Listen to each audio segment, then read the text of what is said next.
बच्चों, हम अपने सिलेबस के पहले टॉपिक मध्यकालीन भारतीय इतिहास के स्रोतों का अवलोकन कर रहे हैं।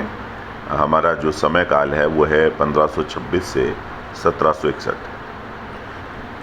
मैंने कल जहांगीर के समय तक के ऐतिहासिक स्रोतों का एक संक्षिप्त उसका ब्यौरा आपको दिया था। आज हम इसके बाद के ऐतिहासिक स्रोतों पर चर्चा करेंगे। इसके बाद जो महत्वपूर्ण ऐतिहासिक स्रोत है अरबी और फ़ारसी भाषा में, वो है इकबाल नामा। इसकी रचना मुतामिद खान ने की थी और ये 3 भागों में है। अमीर तैमूर के परिवार, बाबर तथा हुमायूं के काल का इतिहास, दूसरा बादशाह अकबर के समय का इतिहास और तीसरा जहांगीर के काल का इतिहास। इसके बाद जो महत्वपूर्ण ग्रंथ है वो है बादशाह नामा। इसकी रचना अब्दुल हमीद लाहौरी ने की थी। बादशाह नामा को मुग़ल बादशाह शाहजहां के शासनकाल का प्रमाणिक इतिहास माना जाता है। इसमें शाहजहां का संपूर्ण वृत्तांत लिखा हुआ है। इस कृति में शाहजहां के शासन के 20 वर्षों के इतिहास का उल्लेख मिलता है।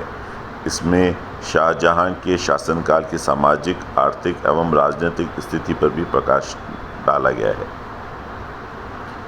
मुंतखाबुल लबाब, इसकी रचना हाशिम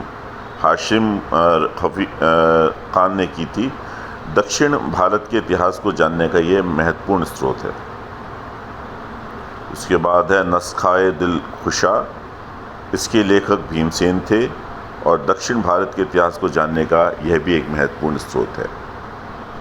खुलासात उल तवारी, इसकी रचना सुजान खत्री ने की थी। इसमें महाभारत के पांडव से लेकर मुग़ल शासक औरंगज़ेब के समय का इतिहास का वर्णन है। कानून ए हुमायूनी, इसके लेखक खावंद मीर थे और 1533 में इसे लिखना प्रारंभ किया था। 1534 में से पूरा किया गया। इसके बाद तोहफ़ाए अकबर शाही, इसकी रचना अब्बास खान सरवानी ने अकबर के आदेश पर की थी। इसमें शेरशाह के शासन का विस्तृत विवरण मिलता है। बच्चों, जिस समय का हम अध्ययन कर रहे हैं यानी 1526 से 1761, उस समय के इतिहास के फ़ारसी और अरबी स्रोतों का हमने संक्षिप्त विवरण अभी हमने पढ़ा, उसका अध्ययन किया। अब हम कुछ महत्वपूर्ण ऐतिहासिक स्रोतों का विस्तार से चर्चा करेंगे और इसमें जो सबसे पहले और सबसे महत्वपूर्ण है जो स्रोत ग्रंथ, वो है तुज़ूक़ बाबरी। तुज़ूक़ बाबरी या बाबरनामा बाबर की आत्मकथा है जिसे बाबर ने तुर्की भाषा में लिखा। मुग़ल काल के दौरान कई लेखकों ने इस किताब का फ़ारसी में अनुवाद किया। इसके बाद इसका कई यूरोपीय भाषाओं में भी अनुवाद हुआ। तुज़ूक़ बाबरी की प्रशंसा कई इतिहासकारों ने की है और कुछ ने इसे भारत के वास्तविक इतिहास का एकमात्र स्रोत माना है। इस किताब में न सिर्फ बाबर के जीवन की घटनाओं के विषय में जानकारी मिलती है, बल्कि इससे उसके चरित्र, व्यक्तित्व, ज्ञान, क्षमता, कमज़ोरी के बारे में भी जानकारी मिलती है। ये कहा जा सकता है कि किताब में बाबर ने सच्चाई लिखने की पूरी कोशिश की है। बाबर ने अपने दोस्तों के साथ शराब और अफीम के अपने प्रयोग के बारे में भी लिखा है। बाबर ने निष्पक्ष होकर अपने दोस्तों और दुश्मनों के बारे में भी लिखा है।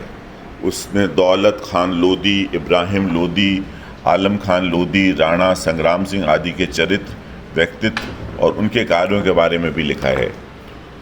उसने अपने जीवन के दौरान किए गए दौरों के दौरान खूबसूरत जलवायु, नदियों, जंगलों, वनस्पति और जीव, पेड़ और फूलों की प्रकृति की सुंदरता का भी वर्णन किया है।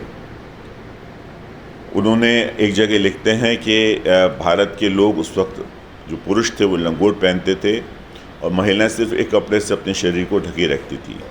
हालांकि उसने भारत की विशालता और यहाँ की समृद्धि की प्रशंसा की है।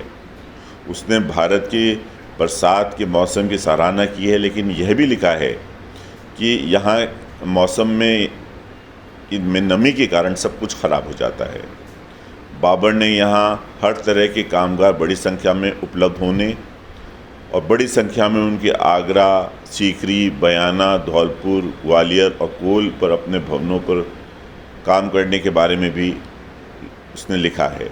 उन्होंने वर्णन किया है कि कामगार के हर समूह एक ख़ास जाति के थे और हर जाति पीढ़ियों से अपने पेशे का अनुसरण करती थी। बाबर ने अपने दुश्मनों के खिलाफ उसकी लड़ाई और भारत की राजनीतिक स्थिति का वर्णन किया है। उसने दिल्ली, गुजरात, बहमनी, मालवा और बंगाल की मुस्लिम शासकों और मेवाड़ और विजयनगर के हिंदू शासकों का विवरण दिया है। उसने दौलत खान लोधी, इब्राहिम लोधी और राणा संग्राम सिंह के खिलाफ अपनी लड़ाइयों, सैनिकों की संख्या और सफल रणनीति का भी विवरण दिया है। बाबर के लिखे विवरण को सही नहीं माना जा सकता, परंतु उसकी किताब तुज़ुक बाबरी आज भी समकालीन इतिहास का महत्वपूर्ण स्रोत है।